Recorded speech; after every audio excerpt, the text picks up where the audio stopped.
Στο γήπεδο της Καλογνής Κώστας Κεντέρης σε φινάλε του πρώτου γύρου στο πρωτάθλημα της ΓΑΜΑ Εθνικής και ο Υλικός φιλοξενεί την Δόξα Νέα Μανολάδας. Μια ομάδα που αγνοεί την εκτός έδρας ήττα μέχρι τώρα στο πρωτάθλημα. Από την άλλη, η ομάδα της Μυτιλίνης προέρχεται από εκτός έδρας τρίποντο με τον Αστέρα Μαγούλας. Λιγοστός ο κόσμος, δεν είναι σε καλή κατάσταση ο αγωνιστικός χώρος του γηπέδου της Καλογνής. Εδώ ο χαιρετισμός των ομάδων και ο Υλικός στην σέντρα. Βλέπετε κι εσείς την κατάσταση του αγωνιστικού χώρου, όπου οι δύο ομάδες καλούνται να παίξουν ποδόσφαιρο.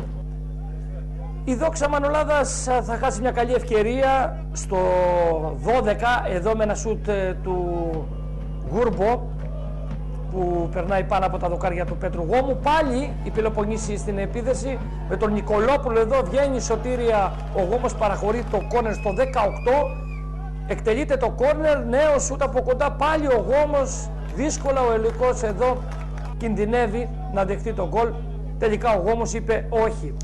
Οι γηπεδούχοι θα βγουν μπροστά, θα γίνει εδώ μια λάθος συνεννόηση, ο Ζαγοριανός δεν μπορεί με τον τερματοφύλακα της Δόξας, τον Τσάπανο. Επιμένουν οι γηπεδούχοι, ο Πάρης ο Μπακάλης θα δοκιμάσει ένα σουτ πάνω από τα δοκάρια όμως του τερματοφύλακα της Δόξας. Ο Τόρες δεν μπορεί να περάσει, θα του κλέψουν την μπάλα οι αντίπαλοι, θα γίνει το λάθος, Μπακάλης θα την επαναφέρει στο ύψος της μεγάλης περιοχής.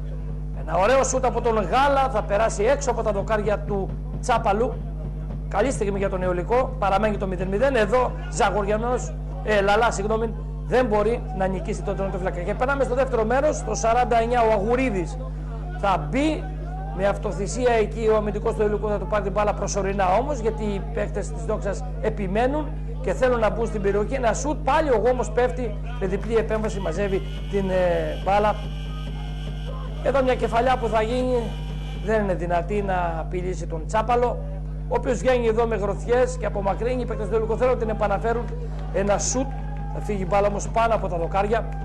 Ο Γούτης θα βάλει στο παιχνίδι Μιχαλάκη και Σπανό, θα ενισχύσει την επιθετική του γραμμή. Εδώ μια κεφαλιά, βγάζει άμυνα, Μπακάλης για το Σπανό. 11 λεπτά αργότερα ο Σπανός χρήζεται σκόρ στο 62, ο Υλικός παίρνει κεφάλι στο σκορ. Προηγείται 1-0 της Δόξας, λύνει το γόρδιο δεσμό και την καλή άμυνα των αντιπάλων. Εδώ και πάλι το σουτ του Μπακάλη πρώτα, δεν μπορεί εκεί η άμυνα, εδώ οι φίλοι του Αιωλικού πανηγύριζαν αυτό το γκολ.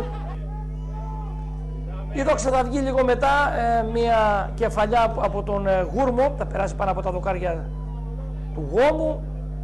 Όπως να φύγει η μπάλα, ο Υλικός έχει δώσει χώρο στην Δόξα, παίκτες οι οποίες στρεφογυρίζουν την μπάλα από την πτέρυγα με τον Μελετίδη. Νικολόπουλος, Μελετίδης, εκεί πέφτει ο Γόμος, παραχωρεί το κόρνερ, δύσκολη κατάσταση στο 82. Παραμένει το 1-0, ο Υλικός θέλει την νίκη. Εδώ ο Τσάπαλος θα βγάλει την ομάδα του μπροστά, συνδυάζονται πολύ ωραία Μαυρόπουλος και Νικολόπουλος. Το σούτ που θα γίνει από τον Μελετίδη, πάλι ο Γόμος, μεγάλος πρωταγωνιστής του Αιωλικού στο παιχνίδι της Καλογνής το απόγευμα της Τετάρτης.